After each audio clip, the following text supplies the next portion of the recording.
नमस्कार बंधुरा मालয়েশিয়ায় বাঙালিয়ানায় সকলকে আরও একবার স্বাগত জানাচ্ছি। আশা করি তোমরা প্রত্যেকেই ভালো আছো, সুস্থ আছো। আজ তোমাদের সাথে অনুষ্ঠান বাড়ির মতন পটল চিংড়ি রেসিপিটা শেয়ার করব। কি করে একেবারেই অনুষ্ঠান বাড়ির মতন একদম পারফেক্ট হবে আর কোন সিক্রেট মশলা দিলে একেবারেই পারফেক্ট অনুষ্ঠান বাড়ির মতন হবে সেটাই আজ তোমাদের এই পর্বে শেয়ার করব। রেসিপিটা কেউ স্কিপ করো না। স্কিপ করলে কি মশলা দিলাম আর কোন পদ্ধতিতে রান্না করলাম সেটা তোমরা মিস করে যাবে, আর তখন কিন্তু এই রেসিপিটা এতটা সুস্বাদু হবে না। এখানে আমি 500 গ্রাম পটল নিয়ে খোসা ছাড়িয়ে কেটে নিয়েছি। বড় পটল ছিল বলে 3 টুকরো করেছি, ছোট পটল হলে 2 টুকরো করে নেবে। সব কটা পটল এখানে ধুয়ে নিয়েছি। তারপর দেখো হাফ চামচ পরিমাণে লবণ দিলাম আর দিচ্ছি হাফ চামচ পরিমাণ হলুদের গুঁড়ো। তারপর এই সব কটা পটলকে ভালো করে মেখে নেব। নুন আর হলুদ দিয়ে পটলটা মাখিয়ে রাখলে পরে ভাজার সময় কিন্তু তেলের প্রয়োজন কম হয়। এটাকে মোটামুটি 5 থেকে 7 মিনিট মতন পটলটাকে মাখিয়ে রেখে দেব। এবার পটলের অনুযায়ী আমি এখানে 2টো আলু দেখো একটু বড় সাইজের ডুমো করে কেটে নিয়েছি। এবার এই আলুগুলোকেও কিছুটা পরিমাণ লবণ আর সামান্য পরিমাণ হলুদ দিয়ে ভালো করে মেখে নেব। নুন আর হলুদ দিয়ে আলুগুলোকে মেখেও মোটামুটি 2 মিনিটের জন্য রেখে দিতে হবে। দেখো এখানে সব কটা আলুই আমার মাখানো হয়ে গেছে।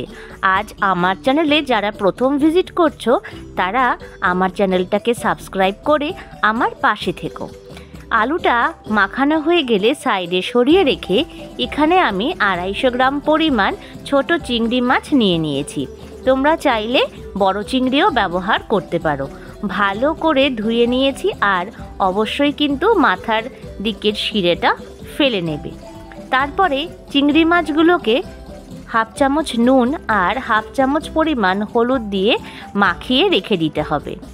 চিংড়ি মাছগুলো মাখানো হয়ে যাওয়ার পরে সবার প্রথমে কিন্তু আমরা আলুগুলোকে ভেজে নেব, কারণ তেলের মধ্যে আগে পটল ভাজলে তেলের কালারটা কিন্তু একদম চেঞ্জ হয়ে যায় আর গ্রেভির কালারটাও একেবারেই চেঞ্জ হয়ে যাবে। কড়াই বসিয়ে বেশ অনেকটা পরিমাণ আমি সর্ষের তেল দিয়ে দিলাম। সর্ষের তেলেই রান্নাটা হবে। তেল গরম হয়ে গেলে সবার প্রথমে আলুটাকে দিয়ে দিচ্ছি।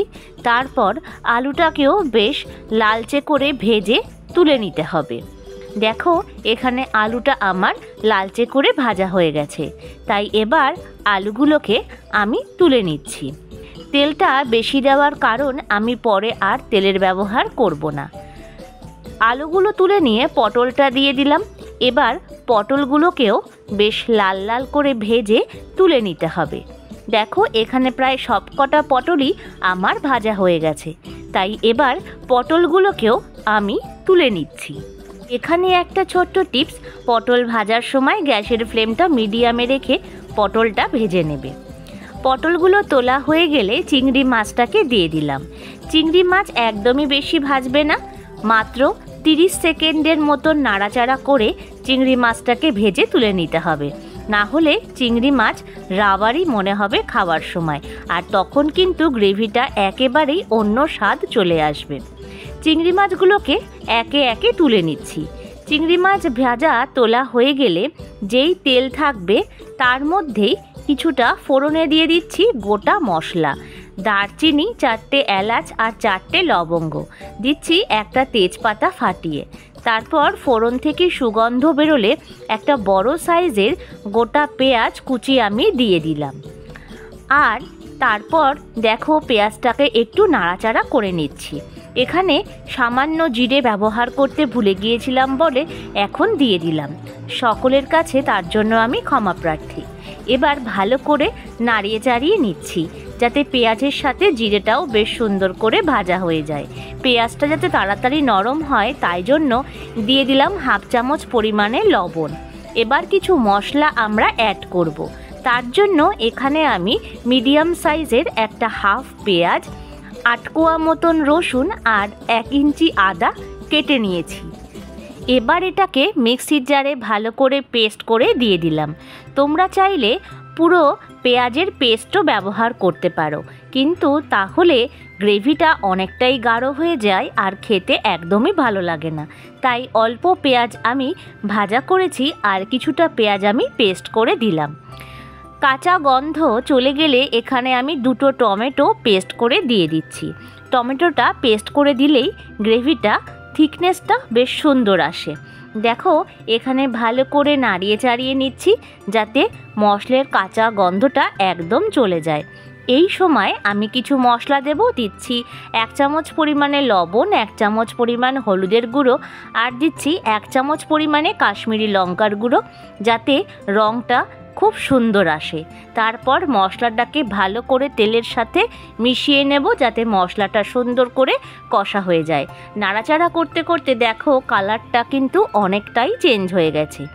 এবার বেশ কিছু মশলা আমি অ্যাড করছি। দিচ্ছি 1 চামচ পরিমাণে ধনের গুঁড়ো, 1 চামচ পরিমাণ জিরের গুঁড়ো আর দিচ্ছি 1 চামচ পরিমাণ লাল লঙ্কার গুঁড়ো। তোমরা তোমাদের অনুপাতে ঝালের ব্যবহারটা করবে। সামান্য পরিমাণ জল দিয়ে দিলাম যাতে মশলাটা তলায় না ধরে যায়। এবার ভালো করে এটাকে আমরা কষিয়ে নেব যাতে মশলাটা সুন্দর করে ভাজা হয়, সেই দিকে অবশ্যই খেয়াল করবে। দেখো কালারটা অনেকটাই চেঞ্জ হয়ে এসছে। এবার তেল ছাড়লে সেই সিক্রেট মশলাটা আমি দেব, যার জন্য অনুষ্ঠান বাড়িতে এত টেস্ট হয়। দিচ্ছি এখানে 2 চামচ পরিমাণ পোস্ত আর 5টা মতন কাজু বাদাম পেস্ট করে। এর সঙ্গে আরও একটা জিনিস আমরা অ্যাড করব, যেটা কিনা একেবারেই পারফেক্ট অনুষ্ঠান বাড়ির মতন হবে। এবার আমি দিচ্ছি 1/2 কাপ পরিমাণ কোকোনাট মিল্ক বা নারকেলের দুধ। তোমাদের কাছে যদি নারকেলের দুধ না থাকে তোমরা নারকেল কোড়াটা পেস্ট করেও সেটা দিতে পারো, আর যদি সেটা না করো তাহলে নর্মাল দুধও দিতে পারো। দেখো কত সুন্দর কালার এসেছে আর তেল কিন্তু একদমই ছাড়তে শুরু করে দিয়েছে। ঠিক এই পর্বে তেল ছাড়া শুরু হয়ে গেলে আগের থেকে যে ভেজে রেখেছিলাম আলু আর পটলটা সেটাও এবারে দিয়ে দিচ্ছি। কিছুক্ষণের জন্য নাড়িয়ে চাড়িয়ে নিতে হবে যাতে আলু আর পটলটাও মশলার সাথে ভালোভাবে কষে যায়। কষানো হয়ে গেলে এখানে 1 কাপ পরিমাণ গরম জল ব্যবহার করছি। তোমরা তোমাদের গ্রেভির অনুপাতে জলটা ব্যবহার করবে। আমি এখানে বেশি গ্রেভি করব না বলেই বড় কাপের 1 কাপ ব্যবহার করেছি। তারপর একটা ঢাকনা দিয়ে ঢেকে দেব 5 মিনিটের জন্য। 5 মিনিট পরে ফিরে এলাম। দেখো ঢাকনা তুললে পরে বেশ অনেকটা গ্রেভি কিন্তু টেনে গেছে। এবার আগে থেকে ভেজে তুলে রাখা চিংড়ি মাছটা আমি ব্যবহার করব।